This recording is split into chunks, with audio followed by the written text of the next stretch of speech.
क्योंकि हमने संविधान को सेकुलर बनाया है। ये देश सेकुलर इसलिए नहीं है या है क्योंकि हिंदू चाहते हैं, नहीं है बिल्कुल, सर। संविधान सेकुलर है, तब सेकुलर है। सेकुलर पाकिस्तान में मजाटी चाहती तो इस्लामिक झंडा बना दिया। यहाँ के मजाटी पाकिस्तान में भारत का संविधान नहीं है। पाकिस्तान की आप हिंदुस्तान की तौहीन कर रहे हैं पाकिस्तान से मिलाकर। ये संविधान सेकुलर है, इसीलिए तो कर रहा कि आप संविधान को मिलाना पड़ेगा। मजहब के नाम पर मुल्क को बांट रहे हैं। जब बंटवारे की बात आएगी तो हमें मिलाना ही पड़ेगा पाकिस्तान और बंटवारे के इतिहास की सच्चाई को भूला नहीं जा सकता। दे रहे हैं तो क्या मौजूदा हालात में आपको लगता है कि इस देश के हिंदू सांप्रदायिक हो गए हैं? जब नकवी जी की बात पर आप सिर हिलाकर मना करते हैं, ये देश सेकुलर, क्या आप हिंदुओं पर यह आरोप लगा रहे हैं? ये देश सेकुलर इसलिए है क्योंकि संविधान सेकुलर है, किसी हिंदू मुसलमान की वजह से नहीं है सेकुलर। ये देश सेकुलर इसलिए संविधान जो हमने दिया, जो हमारे बुजुर्गों ने बनाया, वो सेकुलर संविधान बनाया। लेकिन उसी संविधान को सर्वोपरि मानते, ma'am please I request you to sit down, please ma'am, will come to you, thank you. उसी संविधान को सर्वोपरि मानते हुए देश की सर्वोच्च अदालत जब राम मंदिर पर कोई फैसला देती है तो आप उसके भी खिलाफ खड़े हो जाते हैं। सर जवाब दूं, सुनेंगे आप? तभी पूछा है। हल्ला बोल में अगर आप एक प्रोग्राम कर लीजिए साबरीमाला के ऊपर, अमित किया शाह, है, अनेकों किया है, क्या और मैं आज भी मानती हूं कि सबरीमाला में लड़कियों के जाने का अधिकार है। आप बीजेपी के स्पोक्स पर्सन बन जा रही है। गलत सुनिए बात है। सुनिए वैसे जी अपनी मैं बात वापस लीजिए। सुनिए, मैं बोलने दीजिए। ये गलत है वैसे जी। साबरीमाला का जजमेंट सवाल पसंद ना आए तो- मुझे आपके हर सवाल पसंद है, मुझे आप पसंद है। साबरीमाला का जब जजमेंट आया तो रिव्यू हुआ उसका, उस पर कोई गुस्सा नहीं आया किसी को। रिव्यू हुआ ना, अब रिव्यू का रिव्यू हो रहा है कॉन्स्टिट्यूशन बेंच में, कोई किसी को गुस्सा नहीं आता। SC/ST एक्ट का जजमेंट आया, उसका रिव्यू हुआ, किसी को गुस्सा नहीं आया। रिव्यू इसलिए हमने किया क्योंकि वो प्रोविजन है, लॉ में है प्रोविजन, और हमने उसका रिव्यू किया। उसमें तकलीफ किस बात की है बताइए? तकलीफ किस बात की? अदालत को तो मानेंगे ना? अरे मैंने क्या कहा? जस्टिस JS वर्मा ने कहा था, ओवैसी ने कहा कि supreme court is supreme but not infallible.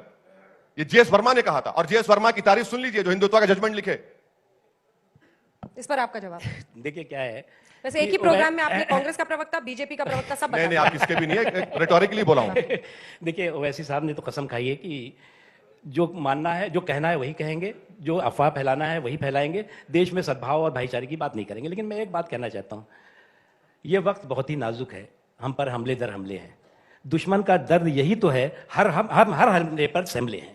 तो जितने भी हमले इन्होंने किए हैं मोदी जी पर, हर हमले पर जनता ने उनको संभाला है, जनता ने उन्हें आशीर्वाद दिया है। और ये जो नागरिकता का बिल है, NRC बिल है, सुन लीजिए, मैं आपको एक जिम्मेदार के नाते कह रहा हूं, एक सरकार के मिनिस्टर के नाते कह रहा हूं कि हिंदुस्तान के अल्पसंख्यक, हिंदुस्तान के मुसलमानों की नागरिकता पर कोई सवाल कभी खड़ा नहीं होगा जिनकी पुश्तें यहां रह रही हैं। जितना भी ओवैसी साहब गुमराह करें, जितना भी कांग्रेस पार्टी गुमराह करे, हिंदुस्तान के अल्पसंख्यकों को और मुसलमानों को यह बात समझना चाहिए कि इस देश का बहुसंख्यक आपका निगहबान है, आपका संरक्षक है, आपकी नागरिक और आपके संवैधानिक अधिकारों की रक्षा करता है और करता रहेगा।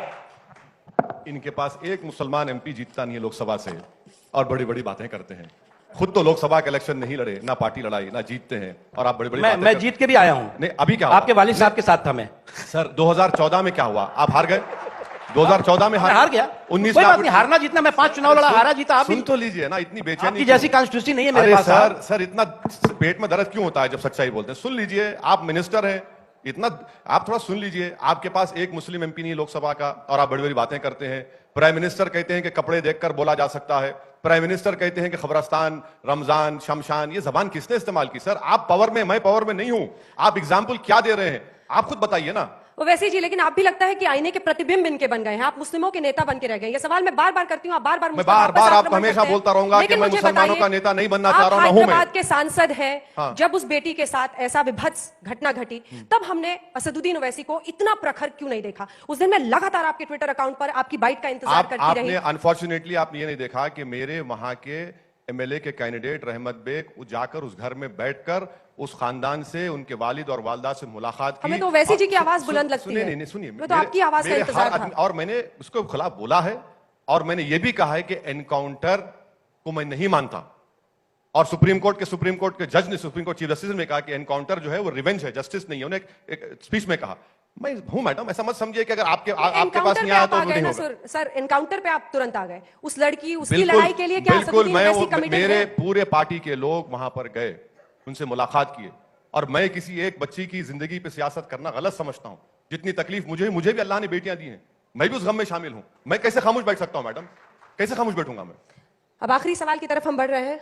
आप बार बार कह रहे थे कि हमले होते हैं, देश संभलता है, फिर कुछ बड़ा सुना है, जनसंख्या कानून अगला कदम लाने वाले हैं आप, जिससे देश में एक बहुत बड़ा बदलाव हो सकता है।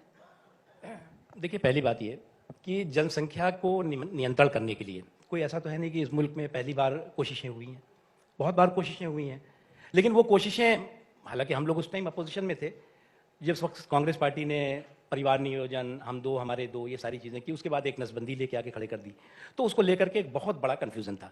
जनसंख्या नियंत्रण के लिए जागरूकता ज़रूरी है, लोगों का पार्टिसिपेशन ज़रूरी है, समाज के सभी हिस्सों को इस बात का एहसास कराना ज़रूरी है कि जो जनसंख्या विस्फोट होता है वो मुल्क की तरक्की को नुकसान पहुंचाता है। ऐसा कानून लाने वाले लग रहा है।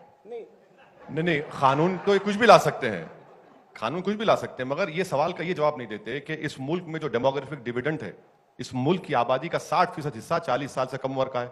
आपने उस डेमोग्राफिक डिविडेंड को बर्बाद कर दिया ना।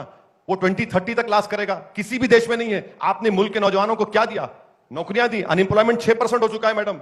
जीडीपी अब माइनस हो चुका है। स्टेट्स को शेयर नहीं मिलता कंपनसेशन का। अब ऑटोमोबाइल इंडस्ट्री कॉन्ट्रैक्शन में है। हर बर्बाद, सब जो चीजें करने की है ना वो नहीं करेंगे, मगर जिसपे उनको डाइवर्शन होना चाहिए, हेडलाइन मैनेजमेंट, दिमाग हटाओ बटाओ, वो काम करना चाहते हैं, करिए। उलझाए रखिए मुल्क को। देखिए क्या है कि मैंने आपको शुरू में एक बात कही कि अगर आप 14 से लेकर अब तक देखें तो मोदी जी ने एक भी काम अच्छा नहीं किया है।